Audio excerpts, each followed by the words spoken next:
So the mission today is before this hour is up, you leave armed to incubate your own businesses. I'll talk about what incubation is, hear this incubation 101 thing. I'll talk through some example incubated companies. There's 4 of them that I'll kind of tell you the story of today through this presentation. And a benefit of my background is I'm pretty omnivorous in terms of the types of companies I get involved in. So I'll show you everything from like a drive-through coffee chain that I incubated to basically a high growth like software company and kind of everything in between. So I'll talk a bit about the effectuation model of entrepreneurship, and I think it's something very well suited for incubation. And there's other ways to do it, but it's the one I like the most. I'll talk about my associate model. That's how a contrarian, I think, way to think about how to find operators, or what people call operators, so people to run the businesses. And a thing in incubation is you incubate a company and you don't plan on actually running it yourself. That's incubation versus just founding a company. So you have to figure out how to find the right people to build those businesses with you as partners or as employees. And the associate model is how I do that, and I like doing it. I'll talk about another tool I use called the New Venture Checklist. That is an idea of starting with the end in mind as you put together companies. And then I'll give you contrarian lessons I've learned. And that's about all this coming up. There's about 20 slides. And then there's one slide where Ty makes me peddle some stuff to you so we can pay the bills. I have a team now of like, how many people do we have, Ty? Like 8 people putting together and like producing content that comes out of my brain. And the vast majority of it is for free. There's some of it I'm going to ask you to like do some stuff. So whatever. It's one slide. So sit through it, please. And then we'll do all the Q&A and we'll finish on time. All right. All right. Cool. Let's dig in. Okay, so let me just start with kind of the story of one of the companies I've incubated. This is an example of like an old school Main Street business. We incubated a business called Red Runner Coffee. If you know of Dutch Brothers or anything like that here in the United States, they are drive-through sugary coffee chains. We started that back in 2020 during COVID. Frankly, I wanted to do it for 2 reasons. One was I wanted to really make sure that I had the skill set needed to do true incubation. And when I say true incubation, I mean I never take a job at the company, no matter what. Like I'm not doing any operations other than getting it set up. And this was one of those things where I wanted to be like, okay, I think I know how to do all of this. I want to make sure I have a model down and all the skill sets that I need. And we started in 2020 and we sold it in 2023. We ended up with 60 or so employees. And then I have another thing here that I can't see below below my notes there that well, my camera's in the way of the slide, so I can't read the last bullet point. But like this is an example where from the beginning, we started this business by first hiring an operator around the concept. So we hired a GM, and then later on we brought on a CEO, but we developed it without me ever really taking a job in the company. And so ended up being a relatively good success for us, and we got out of it. But the way I ended up doing this was by starting with some partners who had other things that they could bring besides what I was bringing. I was bringing money and knowledge, and my other partners were also bringing money and some knowledge in other areas that I wasn't good at. So this is an example of one that I've done, but just to show you how that kind of works. And then this will show up in the tool, as I explain some of the tools later on in the presentation. Oh, somebody asked, is the audio cutting in and out for anybody else? Ty, is it working for you? It is very clear on my end, so Okay.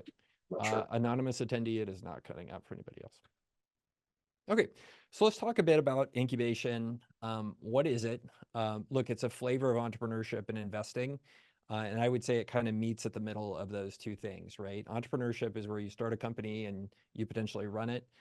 Investing is where you are passive in companies. And incubation is really a flavor of those things, where you want to create businesses that are ultimately going to create wealth or income for you. And the key thing that I think defines it is you're founding or starting companies that you don't plan to run. And those can be ones that you don't plan to run long-term, or it can be ones that you don't plan to run at all. And when I told the story of the Red Runner coffee business, that was where I didn't want to have a job there at any point. I didn't want to work in it, and I didn't want to be the CEO from the beginning. And that was by design as we started to think about it. And I was very transparent with my co-founders of that business that I didn't want to have an operating role in them. Question of, will we get the slides later or do we need to take notes? We're recording this and the slides will be available for sure. But you're welcome to take notes. It'll make me feel good. So thank you, Daniel. So if you incubate a business, it could be anything. I think it can be software IP, it could be, Main Street businesses, it could be services, it could be anything. I've done, to some extent, all three of those things. I told you about the Main Street case in terms of the coffee business. And, there's other ones that I've done in software and services that I'll talk a little bit later on as we use those to illustrate some of the principles I'll talk to you about. I typically do incubation as a one-man show. Basically, I only have one employee right now, Robin, who is my chief of staff. And so she does a lot of operational things. And I did a thread the other day about how that situation works, but my incubations are typically a one-man show. There are versions of this where people will create things like a venture studio or have a team that is incubating things, or you'll see potentially partnerships where two people together are incubating companies. There are kind of variations in between. My flavor is very much kind of the one-man show approach. And I don't know why that is. I just like doing it by myself. So why do incubation? For me, it's a choice, right? Like most of my friends own one company and are CEO of one company, and they're perfectly happy doing that. I am totally supportive of that. That is a lifestyle they want to live. For me, what I do is appropriate for the life I want to be living right now.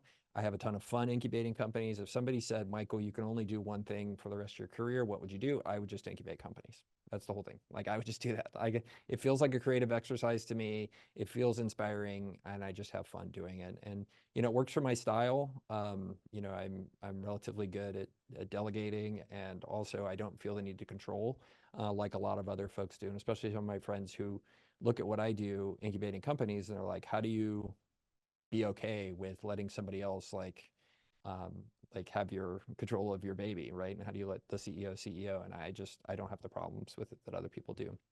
And I can focus on what I'm good at. Like I love coaching people. I love having insights. And I love supporting and seeing other people succeed. I don't feel the need to control stuff. And along the way, one of the things I love about it is you get to partner with great people. You get to choose who you're going to work with in terms of your approach to incubating. Like there's other people that you bring in to build these businesses. And so unlike being in a big corporation where sometimes they tell you have to work like with some jerk that you don't like or have a boss you don't like I get to choose my friends. So it's pretty terrific. Question from Carlos. What is the difference between incubation and a HoldCo? So I would say that a HoldCo is an approach to wealth building, right? Where you're going to have a corporation that owns other corporations or independent businesses that each have their own business model or unique set of assets, right? So in my case, I see what I do as being a HoldCo, albeit with a very small central staff and owning stakes in all of these businesses with a intent to hold them for the long term. Incubation is a way to potentially grow your HoldCo. There's another way to grow your HoldCo, which is buying other companies that are already established. And incubation is just a way to potentially add more businesses to what you own in a HoldCo.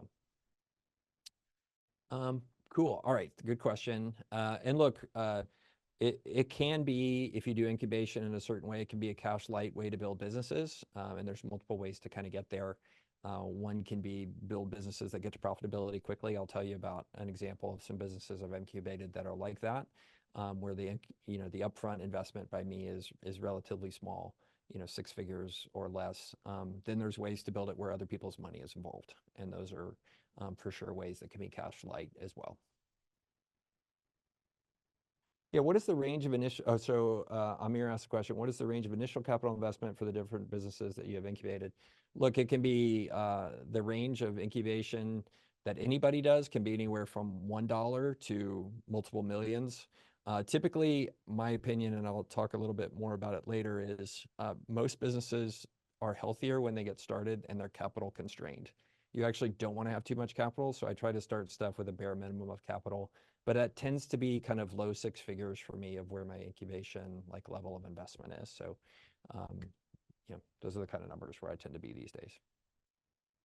And for me, it's also a lifestyle. I want to practice parallel entrepreneurship versus serial entrepreneurship. Serial entrepreneurship would be like owning one company and running that one company. I want to have I want to have the ability to be involved in multiple different things because I'm a really curious person.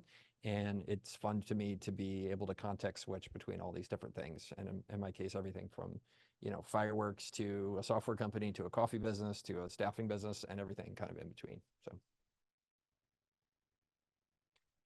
Dan asked, do you have any partners in the companies you incubate that don't own equity?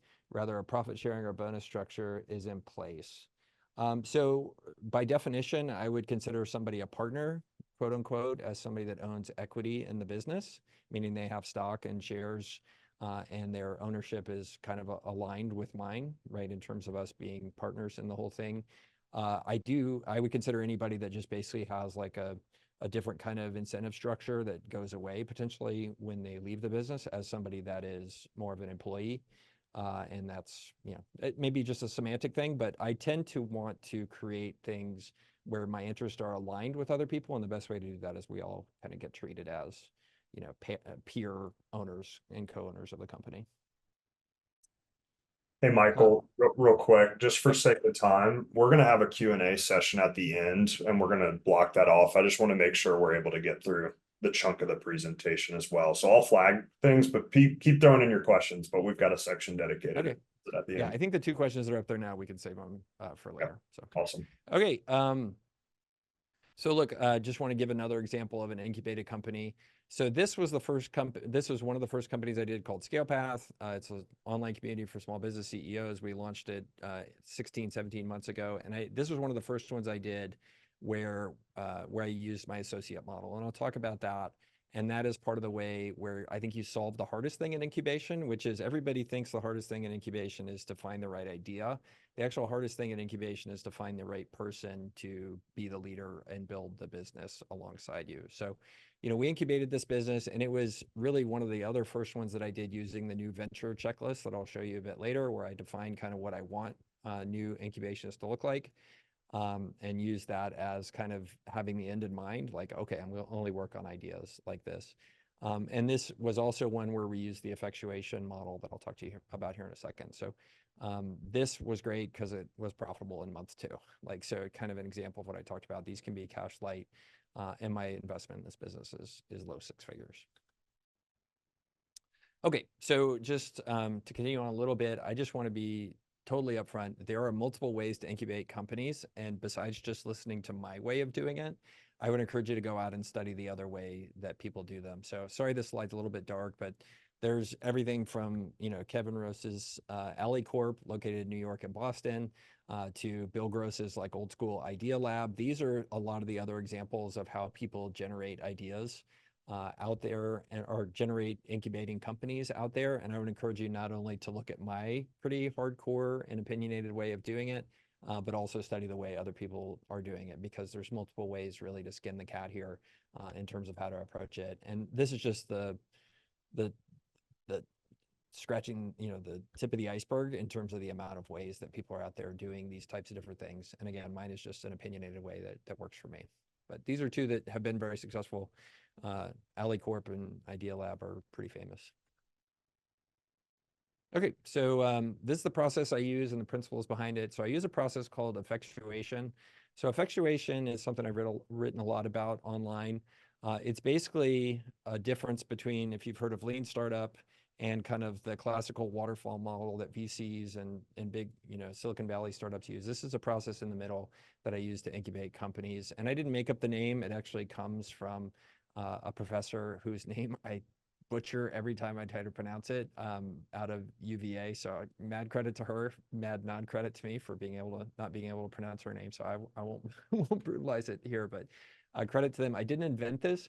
I actually discovered later on that I was building companies using these effectuation principles, and I had not known the name of it. Like, so anyway, I found it all afterwards, but it's been great to kind of articulate how we've done stuff. So, I talked a bit about the ScalePath business, so I'll try to articulate, well, actually, I have another example after this one. So what I'm gonna do is I'm gonna show you these 3 principles of of effectuation, and then I'm going to show you a business I built using these three principles that I haven't talked about so far. So principle number one is bird in hand. So a lot of other ways of building businesses, like if you've done lean startup, it involves you going to ask people their problems and do customer discovery.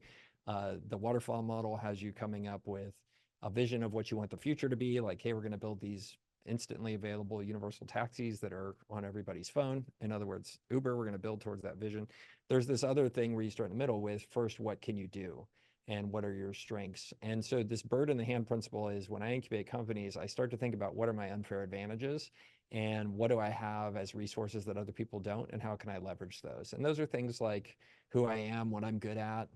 I've built up 200 whatever thousand followers on Twitter, and as of yesterday, 2,100 followers on YouTube. Like, what strengths do I have and how can I leverage those? What I know, education and skills. So one of the companies that I incubated is a software company. I have a background in enterprise software. Like, I understand it. I also know how to do M&A really well. Like, what can I leverage in terms of my education and skills? And then who I know, like who's in my network, who has abilities, who would be potentially somebody to partner with, invest in deals and all that kind of stuff. And then I use that strength to go explore viable ideas, starting with those strengths, right? Number two is this principle called affordable loss, where when you go build a startup or build a new business, each thing is building up conviction over time. So I start with small levels of bets in terms of particular businesses. So before we went, for example, with the Scale Pass business, which is the CEO network, we started to make small bets to see if anybody cared, right? Before we invested 6 figures, we invested 5 figures, right? To go, hey, let's launch this and see if anybody signs up. And we launched it quietly and people started to sign up, which was great. And unlike kind of the all or nothing bets that you see in VC, right? You're either going to build the Uber vision or you're not. It's going to be a very binary outcome. You start running a lot of really small experiments. And what this causes you to do is you double down each time those experiments work out and you learn something about the market. But it's this affordable loss thing where I think somebody asked, like, how much money are you putting in these businesses? Actually, a relatively small amount, because it's all very affordable losses. Like, I want to put stuff to work and then quit it when it's not working. So I'm making lots of small bets rather than huge bets as we go forward. And then lemonade, there's this idea of you want to make mistakes as quickly as possible as you're incubating a business. Each piece of bad news or failure like tells you like how you're going to be able to navigate kind of the idea maze. There's this idea of idea maze where you kind of navigate that to figure out how to do things the right way by doing lots of wrong things very quickly. And so you use that kind of process to see those as a benefit and then turn lemons into lemonade. So I'm going to talk now, and I'm going to go back and forth between these two slides to talk about one of the companies I incubated called Dura. They're now the largest software company here in San Antonio. We co-founded it in 2017. We started it as 2 of us with the idea of we could become a really good serial acquirer of software companies. So buy small software companies and put them into a bigger company. We raised $88 million. It's 300 something people at this point. But when we first got started, it was very much an idea, right? Of, okay, like let's go figure out if this will work, right? And like, why did I even look in this space? Well, bird in hand principle, like I've written books on computer science, on Java programming. I have a background in enterprise software, and I knew people that were former Rackspace folks here in San Antonio. I knew I had all those strong advantages to be able to be somebody that could potentially build a serial acquirer. So what did we do from an affordable loss perspective? We didn't say, hey, let's go raise $500 million and start trying to buy a bunch of companies. We actually went out and said, let's go buy the first company ourselves and do it with our own money and have an affordable loss. Because I knew if we want to buy 50 companies or 17 companies or 10 companies someday, I'm never going to get there unless I buy one company and make sure that one works really well. And we did that, right? We did that and took that bet ourselves. And lemonade, like we want to make mistakes quickly. The company today is named Dura Software. The first company name was not Dura Software. And actually, we started going out immediately using that other name to potential people who would want to sell their business. And we learned they all hated the name. By the way, I invented both the Dura name and the previous name. So 50% success isn't bad. But that was a lemonade principle. By going out and learning that that name wasn't working, we used that as a way to learn as quickly as possible and make mistakes. And since then, the business is killing it. It's doing really well. So yeah, pretty proud of that. Okay, so there's three more principles to incubating companies around effectuation. Crazy quilt. So we talked about this in some of the questions. You just work with people who are willing to put skin in the game. When you start a company or you incubate a company, you will see there are a lot of people who want to be involved. And if you want to use the breakfast metaphor, if you know, the breakfast metaphor is the chicken is involved, the pig is committed. Like I want to work early on with lots of pigs, right? Like how do I work with people? It's pigs because they're bacon, right? So like they can only be bacon once. The chicken can lay another egg tomorrow. You'll see lots of chickens, and early on I have very little time for those people. But as I start to incubate things, whether it's the coffee business, right? My first partner there was somebody, he and I started the business together. And his specialty was construction. I'm terrible at construction, but I knew with us together, we would be able to incubate the company and have the skill set that we needed. I knew the strategy and concept and all that kind of stuff, but he was there. And that became part of this crazy quilt idea. And he and I, you know, were what I like to be, which is both, you know, equal partners in the business. In terms of like, doesn't mean you're 50-50, but it just means like you all have the same kind of equity treatment. Just looking at time real fast. Okay, good. Piloting the plane. Look, you only focus on activities you can control. You believe that the future is unknowable, and you create tomorrow solely through entrepreneurial work.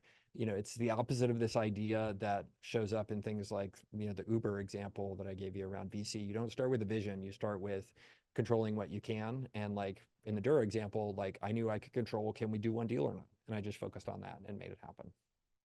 And then the effectual cycle, these principles all tie together in a cycle that is really backwards, right? Instead of starting with a vision, you start with your capabilities. Instead of starting with a big bucket of money, you start with a small set of experiments and you develop conviction over time. And then eventually goals for the business emerge. And if we go back to the scale path business that we talked about earlier, that business has pivoted numerous times over the past 15 months based on the effectual cycle to a place now where I think they're doing incredibly well. But we only figured out those lessons by running lots of experiments along the way and then listening to the results of those things.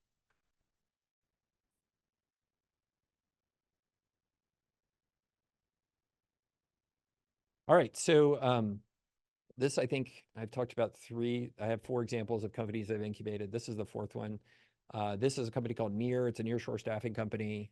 It's doing incredibly well, founded in 2022. It was the first one to actually use this associate model, which is an operator first model to incubate companies. And it's just doing incredibly well. We used all of those same effectuation principles to come up with the idea for this business. It is currently a staffing company. When we started out, we wanted to be a job board. And we started building a job board for American companies to hire offshore, and discovered job boards are an okay business, but customers in the US are not ready for offshore job boards. So we pivoted over time based on that really fast learning and iteration around that. So yeah, I'm really proud of this one too. So I had two partners on this, and we started it with the associate model, and I've never had a job in this company, and but you don't want to hire me. Okay, cool. So that kind of illustrates the effectuation stuff. Here's what I prioritize in terms of incubation. I think a lot of people get it backwards. They think it's about the right idea, and then you attract people to your idea. The reality is I have seen over and over again that you start with the right people first, and something changes when you start with the right person and they're part of developing the idea with you. Like they get a level of almost like religion or ownership that just totally changes things for them, right? And I'll talk about it in the lessons learned later. As I've tried to incubate companies, like people don't want to work on my shitty ideas. They if they like that's just how they see it. Like they don't have an emotional attachment to it like they do, which is why I start with the right people, and then I find the right idea with them. I always rush to sell first and build later. Too many people play house with their businesses. And if you see what I, talk about through the pattern here, right? Like Dura, for example, when we started that business, it was like, go do the first deal. Like, don't worry about all that stuff. Like, rush to action and try to sell somebody to see if they wanted to sell us their business. And we bought their business and did it. And we did it all before we tried to sell future investors or any of that kind of stuff, right? Near was the same way, Scale Path the same way. It's all about like, how do we sell? How do we sell? How do we sell? With the coffee business, before we opened 4 locations, we opened the first one to see if that one would work, and we sold, got to sailing as quickly as possible. MVP, you make calculated investments in your business. In incubation, you build along the way. You just get started and launch as quickly as possible. With the coffee business, before we opened up the 4th location, we got the first one going, and we did it at a relatively low risk location because it was property that I already owned and controlled. So really straightforward there. So, and then number 4 was, oh, and then just adapt and iterate appropriately. And, we'll talk a bit later about killing your darlings. That's one of the things I've learned a lot. Like, I quit stuff so much faster than I used to do as a younger man in terms of business incubation. So cool. I got on a roll there, Ty. Is there anything that from the chat that I'm missing? No, just some great questions for when we get to Q&A, I think. Okay. Yeah. Just incubate me if you think I need to, if something was confusing or whatever, and we'll come back to it on Q&A. Yeah, got it. Okay, so look, I put together some opinions about incubation. I talked about some of these. I think as I've incubated businesses, I believe, and this is the only curse word in the whole thing, nobody wants to work on my shitty ideas. Something changes when somebody is a partner with you in terms of doing market exploration to figure out if they want to be passionate about an idea or not. In the case of Scale Path, right? Like Sam, who is my associate, he runs that business now. He and I are partners on it. I support him, but he runs the day-to-day and is driving the strategy and all that kind of stuff. Like, I saw it change with him in an amazing way when he went out as we started to develop that business. The first thing we did was do, based around our thesis, we did customer interviews. He talked to about 30 people that are small business owners across the US. And then he came back and we talked to another 20 or so of them to do kind of idea validation. Would they sign up if we actually launched the network? And like, something happened as he talked to those 50 people.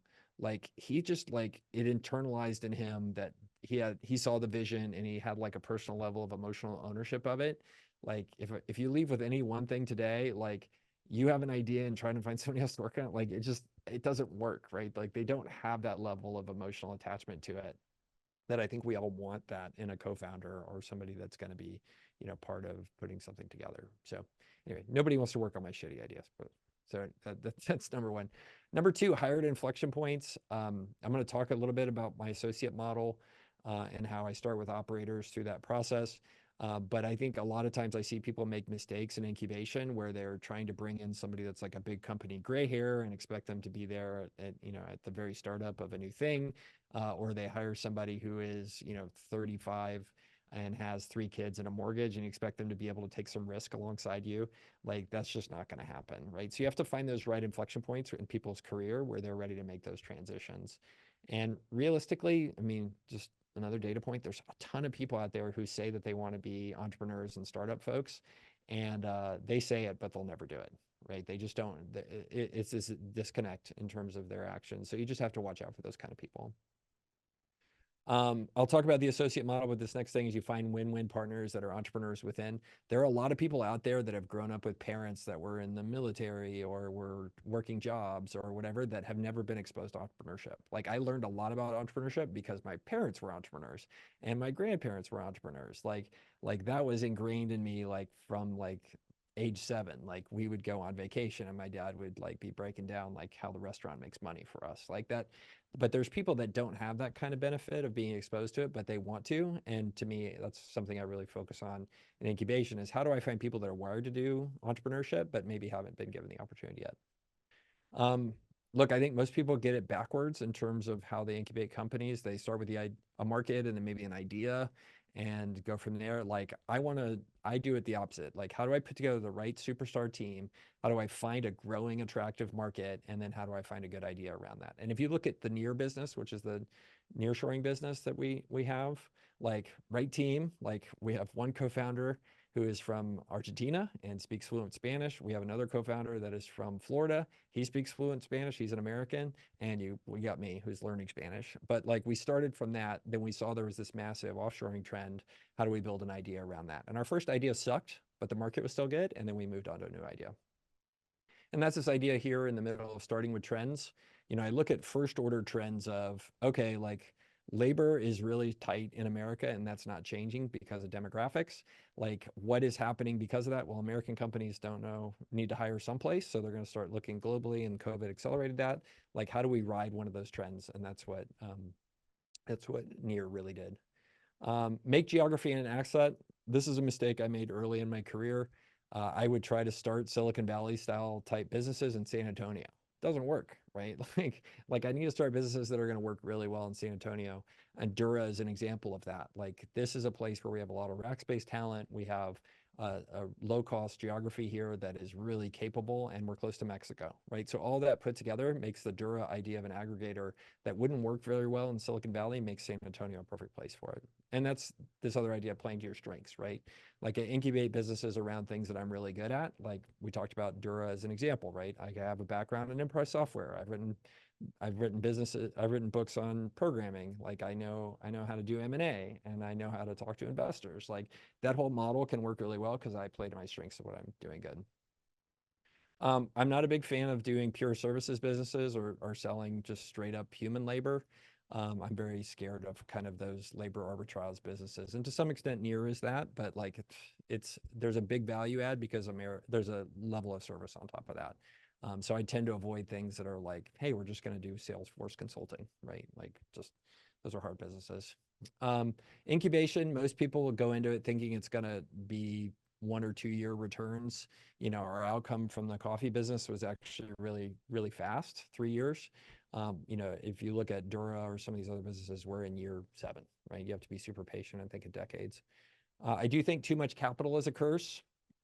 I like businesses to not be capital limited, but I like them to be capital constrained, because you make better decisions, in my opinion, when you don't have too much money on the balance sheet. And it's easy to do too much. I used to try to incubate 2, 3, 4 companies a year. I discovered that what's important in actual incubation is focus, and the amount of kind of time you spend in the shower thinking about hard problems. And you can only do that on a couple of ideas at a time. So that's why I've really scaled back to the speed at which I do it. And when I see people try to incubate 8 or 10 companies in a year, I'm like, yeah, let me know how that works out for you, because it never does. Kill your darlings. Look, I think this is the idea that you fall in love with stuff emotionally, and you want to kill it as early as possible if it's not working. And then the last thing I'll tell you is, like, look, building life is hard. Entrepreneurship is hard. Incubation is also hard, right? HoldCoing is hard. All of this stuff is hard. Like, anybody that goes online and tells you they can make stuff super easy. By the way, that's all my TikTok now. It's like, people are like, let me show you how to wholesale houses. I'm like, oh God, there's no way this is easy. Anything done well, anything worth doing is going to be hard, and incubation is hard. Like, this has taken me, I think, 10 to 15 years to get good at. And I made a lot of mistakes along the way. Hopefully this saves a number of you guys from making the same mistakes. But like, I just want to be straight up with you. Like, this, if I tell you this, if you leave with the impression today that this is super easy, like, this is super hard, and it's a lot of work. Like, I work my ass off, and the people that do incubation and some of those other folks that I hinted about, like, everybody's working hard. This is difficult. Okay, so I want to introduce you to this concept. I have learned to start with the end in mind, and also a set of criteria in terms of things that I'm going to get into.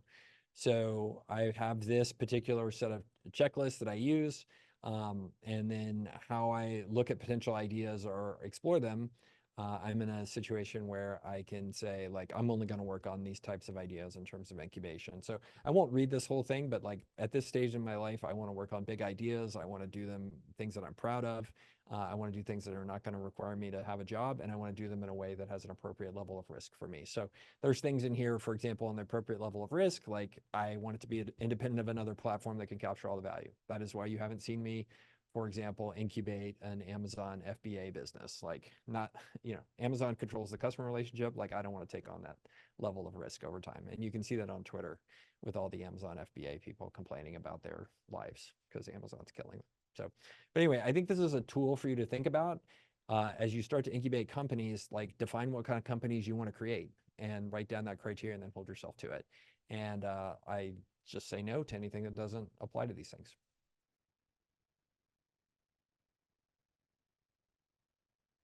Okay, so I talked about this idea that I like doing, which is starting with hiring people at the right inflection points. And one of those inflection points is I think there are people that want to be founders that aren't exposed to it. And they are typically folks in their mid-20s who are a couple of years out of school, usually on their second job, and they are ready to be an entrepreneur, but they just don't know how to get to it. And they need a mentor and a partner to help make it happen.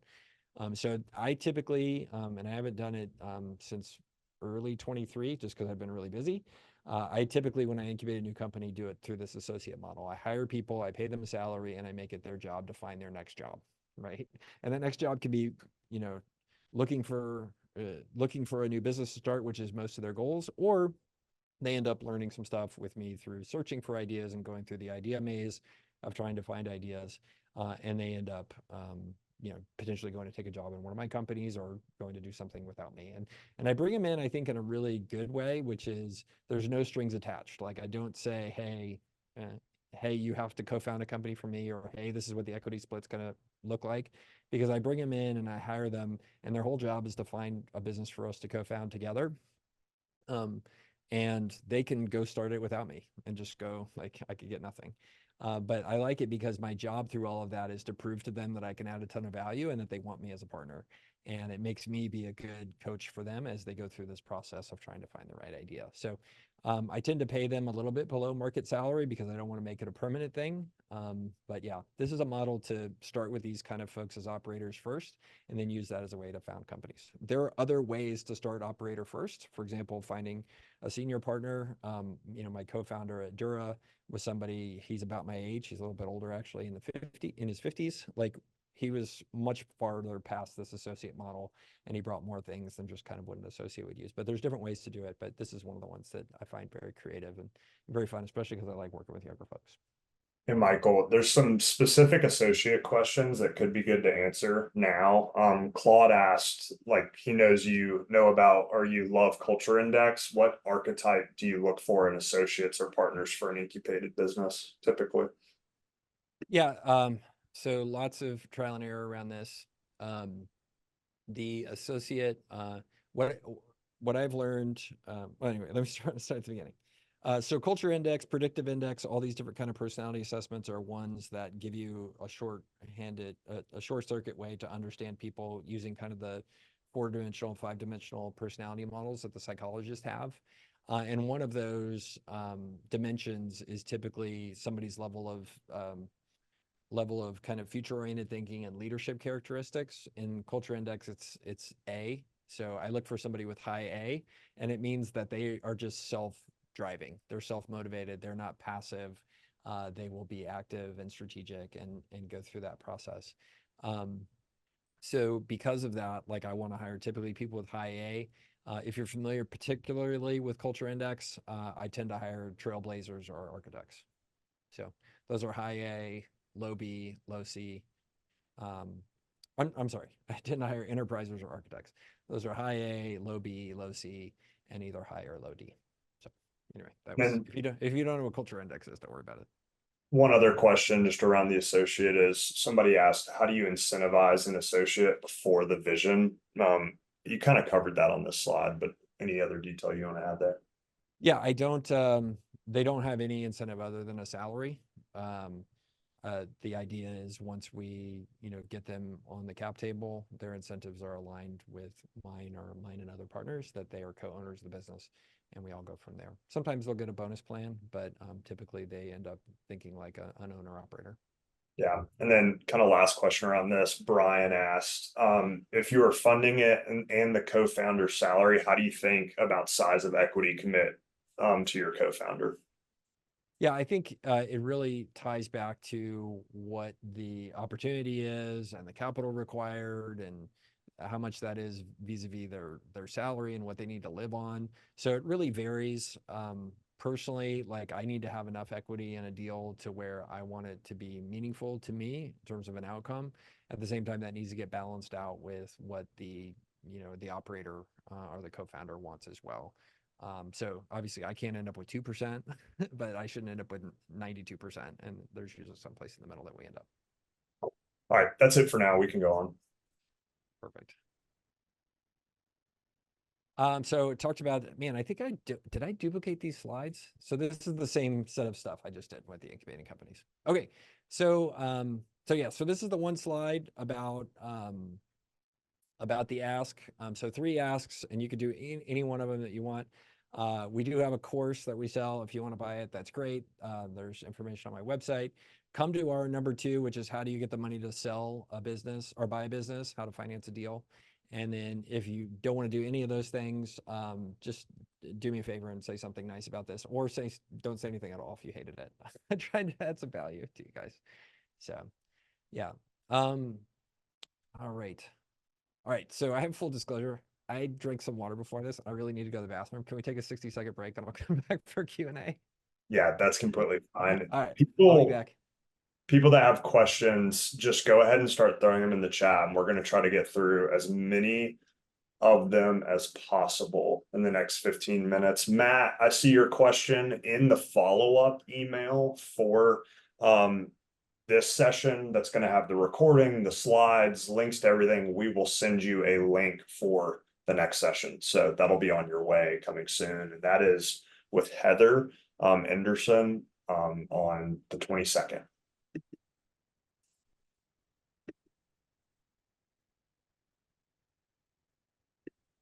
Stephen, I think I just answered your question, but for Matt, so this is going to be sent to you via email, and there will be another sign up for the next session coming your way.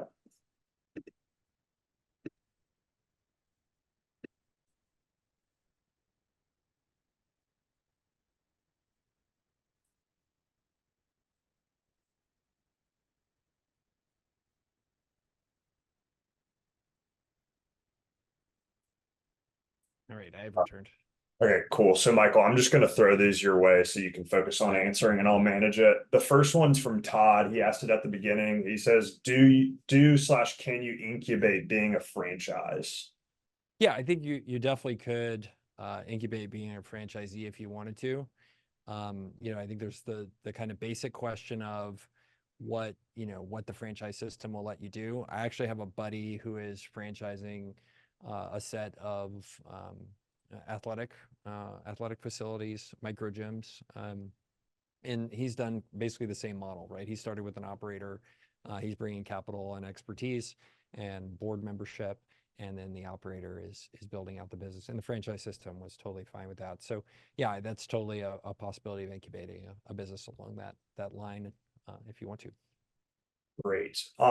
Tracy said, basically, I'm trying to recruit a co-founder. He's in his late 30s, very well connected. He's sick of bug companies, just turned down a big wife job, but he does not know the startup world. So it's been hard to get to something concrete. And is just kind of unfamiliar with the environment. And he just asked for suggestions on recruiting a co-founder.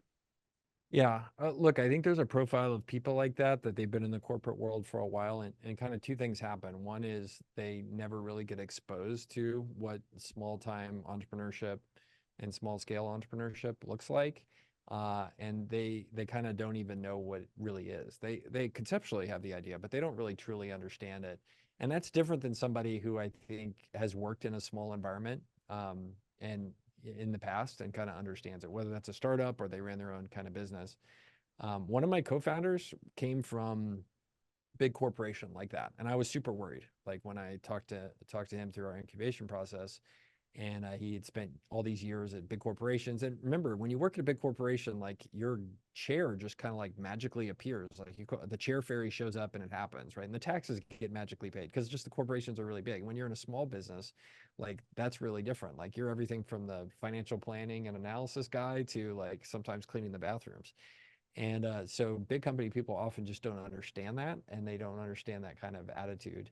And I knew this one co-founder was going to be amazing when we incubated the company, because I found out earlier in his career he had run a restaurant for 2 years. And it was just like, oh, okay. Like if you run a restaurant, you understand how this is all going to work. So, my initial feedback of thinking about, in this case, of the potential co-founder, they may be, and highly likely based on what it sounds, they're one of those people who talks about wanting to be a startup person, but they never will, just because they're too far along down the other path of being a big corporation person. And there's just nothing wrong with being a big corporation person. There's nothing wrong with having a W-2 job. There's nothing wrong with incubating companies. There's nothing wrong with being an entrepreneur. Like all these lifestyles are totally fine.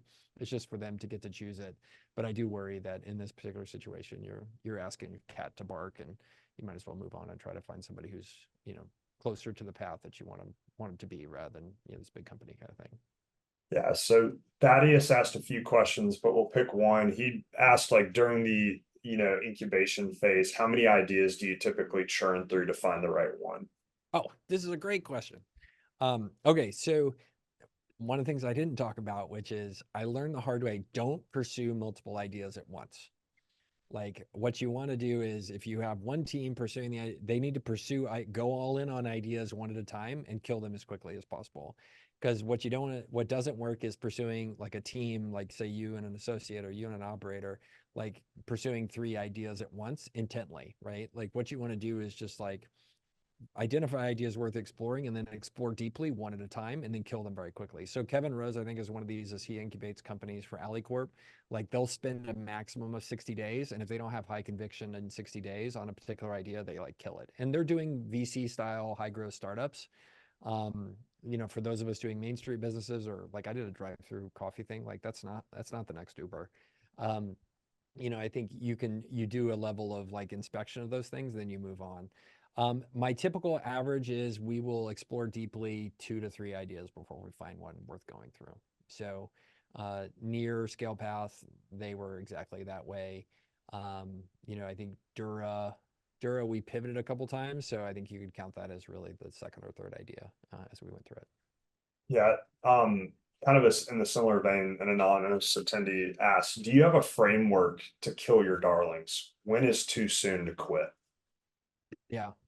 Look, that tends not to ever be a problem. like like we always all in retrospect wait too long, and it's kind of like also your problem teammates who aren't a good fit for your company. Like nobody ever says I let somebody go too quickly. They never say that. Like they always wait too long. So historically I haven't had a problem with feeling like we killed anything too quickly. um yeah, so I think it's kind of a moot question. We tend to dig on too long before we kill stuff. I never have quit something too soon. Sam asked kind of a more technical question around holdcos. What's the setup of the holdco and the companies within it? C corps, LLCs? Question mark. Yeah, so first of all, I am not a lawyer and I'm not your tax attorney, so you should talk to them through this whole process. In the HoldCo course, we kind of talk about how you get all of the folks around the table and choose the right folks so you can have the right structure. Basically, the short answer to how are things structured in terms of incubation or HoldCoing, the short answer is there are many structures that can work, everything from a C Corp to C Corps underneath it to master limited partnerships to like LLCs. Ultimately, what your strategy is going to be and what quantum company you're building defines what makes sense from a structure standpoint. So there's not a single structure that works universally. For example, Berkshire Hathaway is C Corp with mostly C Corp subsidiaries. If you're familiar with Berkshire Hathaway as a kind of the most famous holdco, but that's not right for everybody, right? In my case, like at the top, I'm actually a weird hybrid of personal stuff and LLCs. So it all depends really upon what your overall strategy as a holdco is, and then secondarily, like how that fits into your opportunity and how those kind of meld together, and then what your advisors tell you to do. So the short answer is they can all work. It just really depends upon what your specific idea is and what your specific approach and sector. Mark asked, what are your reasons for not incubating a professional services consulting company? That is just, I would say that is very much a personal choice. Um, I think those tend to have some inherent problems with them. The most notable one is it's very difficult to have transferable value without, you being an owner operator and then being okay with signing up for somebody else. So signing up in another, to work for somebody else when you get acquired. So obviously due to legal constraints, I can't really incubate things like a law firm in most states. And I don't know if there's any states where I could do that now, but like that's a classic example, right? Or a CPA firm or those sort of things, or some of these consulting businesses or a marketing agency, like a generic marketing agency, like it's just very hard for me to create transferable value, and I just choose to focus on other ideas.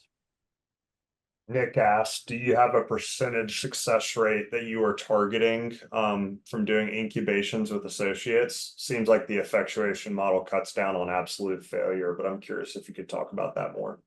Yeah, I think hit rate. I mean, I know I've had one associate that didn't work out at all.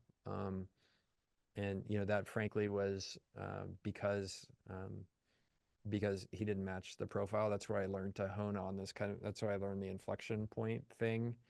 Um, in terms of absolute kind of, it just didn't work out at all. That seems to be about 40% of ideas we pursue, and we kill those and then tend to go on to other ideas. In terms of associates that don't work out, the hit rate's pretty high. I feel like it's about 80% of folks end up turning out to be amazing. Cool. Um, Someone asked, what if you can't afford to pay a salary to the associate? Does that mean you need to build the company to an inflection point further down the line rather than just hiring someone? Yeah, I think, well, the associate model really works well if you're going to hire somebody beforehand and make it their job to go search for something to start with you. So if you can't afford that, then probably there's an opportunity. Either you need to start to build up, a level of personal wealth by founding a company that cash flows, or you exit early on to where you're able to do that. Or create a situation in which they're much more of kind of a co-founder rather than going through an associate model. In some of my early incubations, I brought on somebody much more of a peer as a co-founder, and I wasn't paying them, but they were somebody who had already had enough savings to be able to work for a couple of years without, taking a salary. Brian asked again, another question. Do you bring outside board members or people to the initial HoldCo, or is the board usually you and the co-founder? I'm a big believer in boards should be as small as possible, but no smaller. And early on, we keep the boards incredibly small. Um, the only one out of the whole bunch that has grown to have outside board members is Dura. Everything else is just me and insiders. Patrick said, great session so far. Thank you. And then asked, sounds like feedback loops are critical for success with the effectuation model. Can you share some tips on what's worked well for you, given you're not in the business in the incubator role? Yeah. Look, number one, you have to make sure you have the right person in there doing those customer interviews or seeing the data, and they're able to articulate it well to you, right? Then how you act as an incubator in meeting and talking with the operator type person who's closer to the customer and asking really good questions is super important. And then based on asking those good questions, being able to give them feedback about what you're hearing them saying or what your perspective is very important. So there's kind of a three-step thing, like get the right person, like ask them really good questions, and then be comfortable telling them what you think and understanding all of that together. But ultimately, like none of that works unless you like have the right team on the field. And that's to some extent why the operator thing to me is so important. Like if somebody can't go in, for example, and talk to a customer and truly understand and read, listen between the lines of what's going on there, there's no way they're going to articulate that well to me. And we're not going to have good insights into the market. So hiring that right person is the most important key to all of that. And you can tell that in the interviews, like, are they somebody that's perceptive or not? And if they're not, that's something you need to make sure you have in mind before you partner with them. Yeah, Todd asked, like, where's the best place to find an associate and what does that job post look like? If you go back through the Girdley Twitter, you will see where I've posted for it multiple times. I'll tend to get 300 or 400 applicants for that job. If you don't have like 220,000 Twitter followers or whatever, like ask around. Like I guarantee your friends of friends and people on LinkedIn, there are dozens, if not hundreds of people that that know somebody who might want one of these jobs. So there are lots of people that want it. I think we're right at time. So we've got a few more questions, but most of them I feel like were covered in the presentation. So Michael, if you want to close it out, we can wrap up. Awesome. Please come and sign up for the next one of these. If you ever want to buy a business, but you don't know where you're going to get the money for it, Heather and I are going to talk about that. And man, I really enjoyed doing this. So we'll keep doing them. And I feel like, well, at least I had fun doing it. Hopefully you guys had fun too. So, but yeah, show up next time. We'll promote the one with Heather and we'll keep doing these. So thanks for being here.